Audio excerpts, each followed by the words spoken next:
Эфирда Татарстанның көньяк-көнчыгыш хәбәрләре. Студияда Лилия Шефигуллина. Исәнмесез бүгенге программада. Иң куркыныч маневр быелның 10 айында тиешсез урында машиналарны узу нәтиҗәсендә Әлмәт юлларында 14 кешенең гомере өзелгән. Инспекторлар фаҗигаларны киметү өчен нинди чаралар күрә?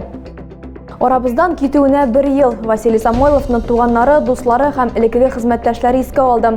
Аның исемен ничек мәңгеләштерергә ниятлиләр? Иңне иңгә куеп 50 ел күркәм бәйрәмнәрен гаилә иң зур хәзинә. 3 кызы һәм 31 оныгы белән каршы алды. Чувашовларның мәхәббәт тарихы. Дүшәмбедән Әлмәт районында каршы як полоса дип исемләнгән профилактик чара уза.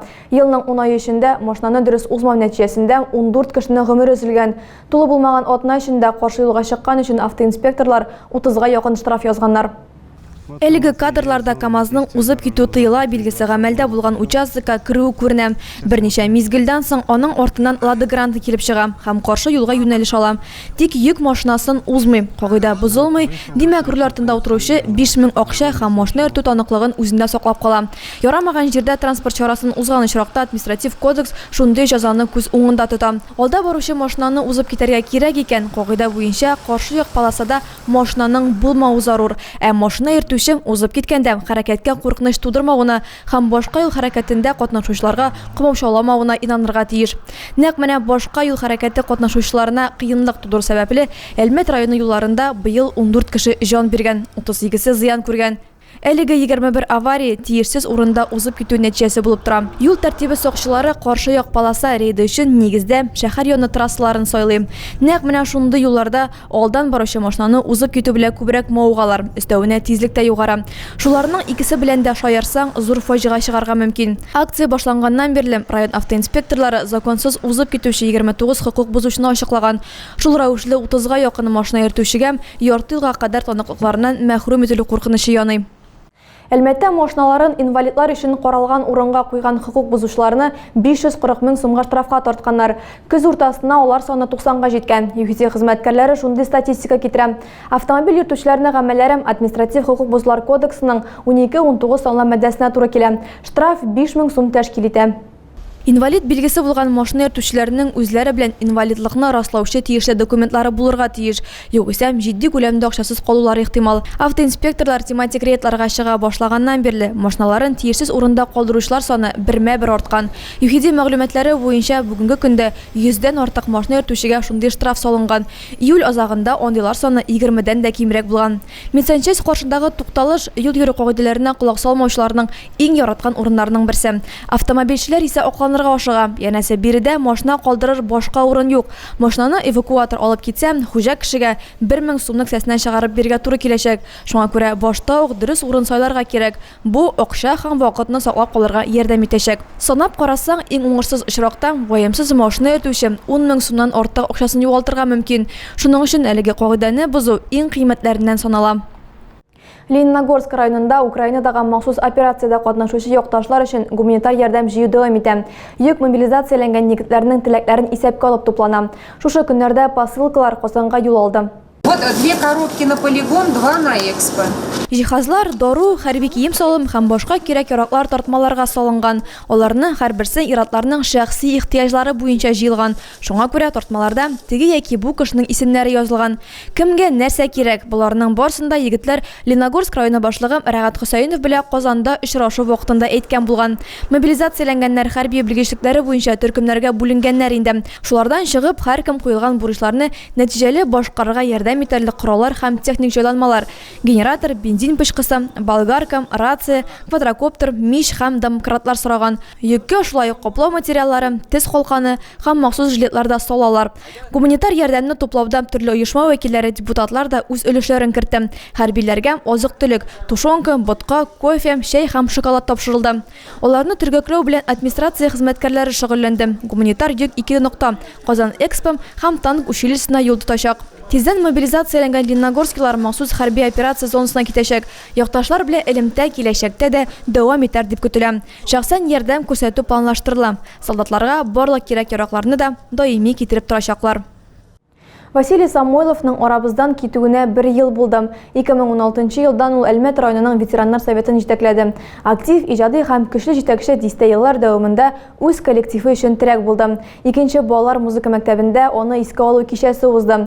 Әлеге белем йөрү йортында ул 20 ел директор вазифасын үтәгән. У тебя не коллектив, у тебя цветник.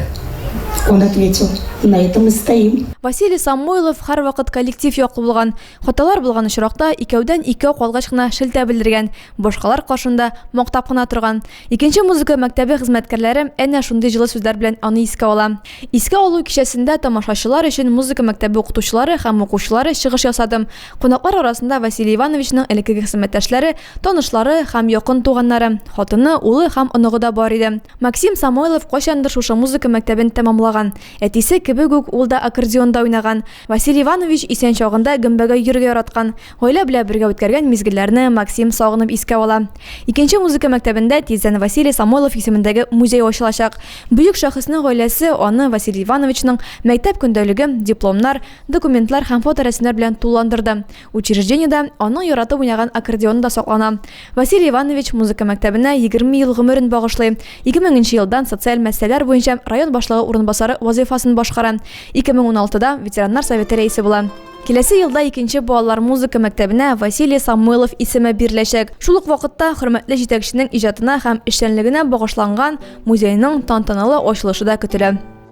Баулы шәһәре һәм районы мәчетләрендә оештырылган дини дәресләр укучылар өчен үз ишекләрен ачты. Уку барышында хатын-кызларга диннең асылын аңлау, дөрес һәм тиз итеп намазга өйрәнү, Коръән уку һәм аның мәгънәсен аңлау, гарәп теле дәресләре бирелә. Биредә 50гә якын укучы хатын-кыз белем ала. Индира Сайфуллина шундый дәресләрнең берсендә булып кайтты. Biz bugün яңа хәреф итәбез. Ха хәрефе утамакның ортасында әйтелә. Мугаллиме Алсу Зиязова үзе генә дистәләгән укучыларына ел саен белем бирә. Быел да программа буенча атнасына дүшәмбе һәм пәнҗешәмбе көннәрендә 2 тапкыр дәресләр үтә. Мугаллиме сүзләренчә укучылар төрле белем баскычында, шунлыктан һәрберсе белән индивидуаль эшләргә туры килә. Без монда ислам дин кануннарын өйрәнәбез, Коръән укырга өйрәнәбез, менә хәрефләрне үтеп бетәбез. Почти Аллага шөкер. Шул 2 ай эчендә аннары ислам нигезләрен, иман нигезләрен төп безнең басым шул дәресләргә. Хәл, хәҗ, хәсән. Дәресләргә йөрүчеләр арасында төрле һөнәр ияләре бар. Резида Китапова хисапчы булып эшләгән. Лаеклы алга чыккач, дини дәресләргә язылган. Мин октябрь башыннан, гомумән группа октябрь башыннан йөри башладык шушы дәресләргә. Бу дәресләрне бик кирәк дип. Безнең мөселман динен алга китерергә тырышып, тәнебез, җаныбыз белән теләк белән килдек өйрәнергә. Biz, конечно, әби бабай белән үстек. Biz дингә ышанып, бәләкәйдән үк өйрәттеләр алар безгә аятларны, сүрәләрне. Менә хәзер укырга йөри башлагачтан мәчеткә мин аңладым. Бөтенләй дөрес укып бетермәгәнбез икән. Монда хәрефләр төрлечә әйтелә. Шулай ук уку барышында дәресләргә йөрүчеләр үзләрен борчыган сорауларына да җаваплар алалар. Зәй районында яшәүче Чувашовлар гаиләсе күркәм бәйрәм алтын туйларын билгеләп үтте. Әлеге датаны алар иң якыннары, 3 кызлары һәм 31 оныклары белән каршы ала. Ярты гасырлык юбилейдә Адилә Бурханова да булып кайтты. Искезәй бистәсендә яшәүче Елизавета һәм Александр Чувашовларның бергә гомер итүләренә 50 ел тулды. Алар икесе дә Сарсаз Багыраж авылыннан, бер чорда, бер урамда бергә уйнап үскәннәр. Безнең папага Саша бившийдер яңа. Мин инде, конечно, уйымда юк я кевә китәргә.